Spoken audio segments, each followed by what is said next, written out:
इस ट्यूटोरियल में हम बहुत सी शेप्स को एक ही शेप में कन्वर्ट करना सीखेंगे। सबसे पहले हमें एक शेप बनानी पड़ेगी। एक बेसिक शेप बनाने के लिए आपको पता है हमें शेप टूल चाहिए होता है। और ये देखिए मैं इसको एक परफेक्ट स्क्वायर बना रहा हूँ। दोस्तों देखिए मैं इसको जैसे ही परफेक्ट स्क्वायर बना रहा हूँ तो इसमें एक ये पर्पल लाइन जो है वो अपीयर हो रही है।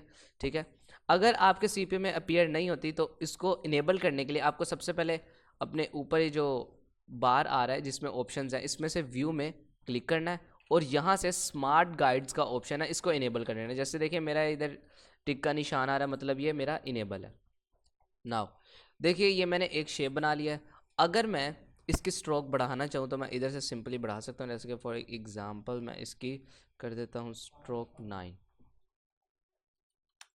देखिए इसकी स्ट्रोक 9 हो चुकी है और इसको एक प्यारा सा फिल कलर भी दे देते हैं। ये फिल कलर दे दिया हमने। स्ट्रोक कलर इसका हम ये रख लेते हैं, ठीक है, एग्जाम्पल के तौर पर। अब देखिए मैं एक और शेप लेयर बनाता हूँ। जैसे कि मैंने अपना टूल सेलेक्ट किया और यहाँ से एक परफेक्ट मैंने स्क्वायर बना लिया।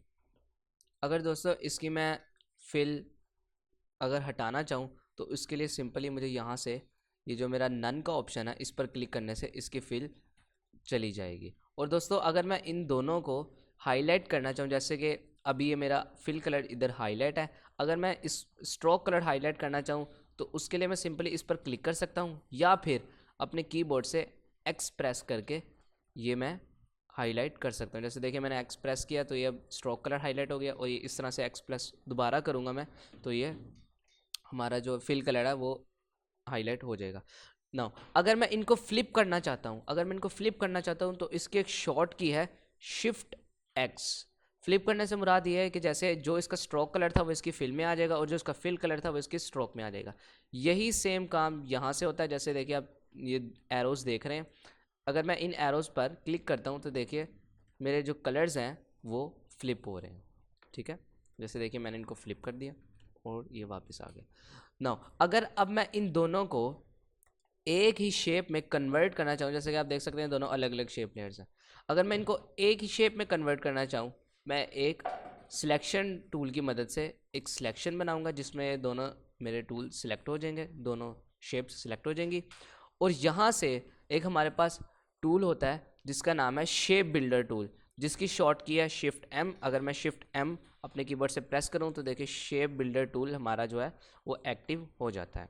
नाउ अब शेप बिल्डर के साथ आप एक बिल्कुल छोटा सा प्लस का साइन देख रहे हैं, इसका मतलब है कि ये एक शेप को दूसरी शेप में ऐड कर देगा।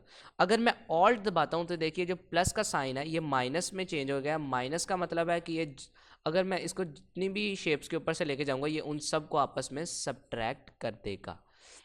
देखिए अब ये प्लस का निशान आ रहा है, अगर मैं दोनों मेरे सिलेक्टेड हैं, मैं यहाँ से ड्राइंग करता हुआ यहाँ तक लेके आया तो देखिए अब ये मेरा एक ही शेप में कन्वर्ट हो चुके हैं। नाउ देखिए अगर मैं इनको रीसाइज भी करना चाहूँ तो ये दोनों इकट्ठी ही रीसाइज होंगी।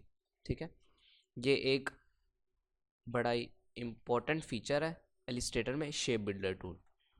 नाउ हम एक और शेप बनाकर देखते हैं।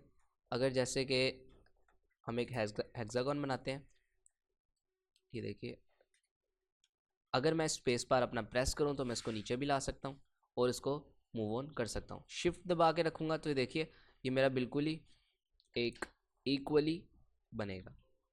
ना अगर मैं यहाँ पर एक रेक्टेंगल ड्रॉ करना चाहूँ, देखिए जैसे कि इस तरह से एक रेक्टेंगल ड्रॉ करना चाहूँ और मैं चाहता हूँ कि ये रेक्टेंगल जो है ये मेरे इस हेक्सागोन को सब्ट्रैक्ट कर दे, तो मुझे सबसे पहले तो इन दोनों को सिलेक्ट करना पड़ेगा और अपने शेप बिल्डर टूल से, जो कि जिसकी शॉर्ट की होती है shift M, shape builder tool से ऑल्ट बटन प्रेस करके रखना है, होल्ड प्रेस करना है ऑल्ट बटन और यहाँ से एक लाइन ड्रॉ करता हुआ बाहर।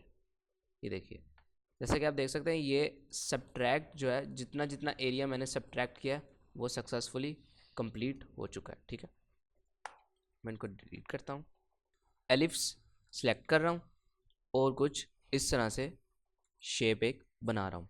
नाउ अगर मैं इसी शेप को डुप्लीकेट करना चाहूँ तो मैं इसको डुप्लीकेट कैसे करता हूँ, देखिए अगर मैं ऑल्ट होल्ड प्रेस करूँ अपना सिलेक्शन टूल सेलेक्ट करके, देखिए सिलेक्शन टूल मेरा सिलेक्ट नहीं था, आपने मेक श्योर करना है कि सिलेक्शन टूल सिलेक्ट होना चाहिए।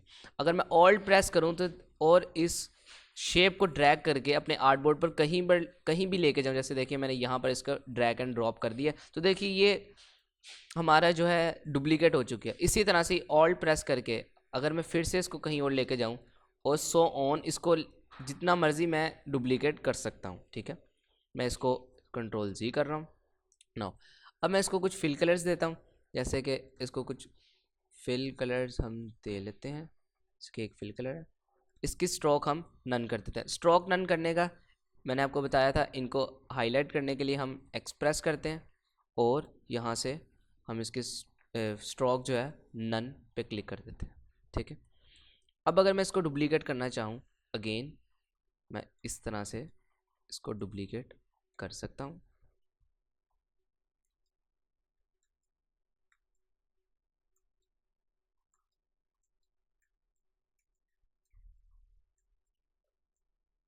देखिए, अब देखिए ये मेरे पास बहुत सारी शेप्स हैं। देखिए ये कितनी सारी शेप्स हैं। अगर मैं इन सब को सिलेक्ट करता हूँ तो आप देख सकते हैं ये बहुत ज़्यादा शेप्स हैं, लेकिन इनको शेप बिल्डर टूल की मदद से मैं इनको एक ही शेप में कन्वर्ट कर सकता हूँ। जैसे कि देखिए अभी इसके साथ प्लस साइन है, मतलब ये एक शेप को दूसरी शेप में ऐड करेगा। नाउ देखते हैं ये काम कैसे करता है। देखिए इसमें जितनी भी शेप्स हैं हम उनको एक ही शेप में कन्वर्ट कुछ इस तरह से कर सकते हैं। नाउ देखिए अब ये पूरी एक ही शेप बन चुकी है। इवन कि अगर मैं इसके अब स्ट्रोक जो है, अगर मैं इसका स्ट्रोक यहाँ से इंक्रीज़ करता हूँ, जैसे देखिए इसका मैंने स्ट्रोक ब्लैक कर दिया और यहाँ से मैं इसको लेट्स से 9 रखता हूँ। ये देखिए इसके दरमियान में भी एक छोटा सा स्ट्रोक का निशान आ रहा है, तो इसको भी हम शेप बिल्डर टूल की मदद से दोबारा से हटा सकते हैं। देखिए अब इसकी जैसे आके आपने देखा कि इसकी शेप की जो स्ट्रोक है वो हम अब सबकी ये एक ही शेप बन चुकी है। अब हम इसकी स्ट्रोक अपने हिसाब से इंक्रीज़ और डिक्रीज़ कर सकते हैं। मैं इसकी स्ट्रोक फ़िलहाल के लिए बंद कर रहा हूँ। ठीक है, ये देखिए ये हमारा एक छोटा सा क्लाउड बन चुका है। अब अगर एक और अमेजिंग सी चीज़ हम करना चाहें, एक मैं न्यू शेप बनाऊंगा जिसका कलर, जिसकी स्ट्रोक हम रखेंगे रेड। ये देखिए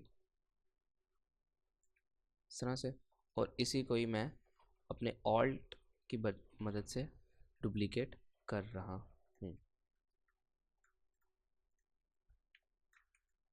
ठीक है, अब मैं चाहता हूँ कि ये जो है मेरे दो सर्कल्स ये इस शेप को सब्ट्रैक्ट करते हैं। सब्ट्रैक्ट करने के लिए मुझे दोबारा शेप बिल्डर टूल की ज़रूरत पड़ेगी। शेप बिल्डर टूल की मदद से हम सब्ट्रैक्ट और ऐड दोनों कर सकते हैं।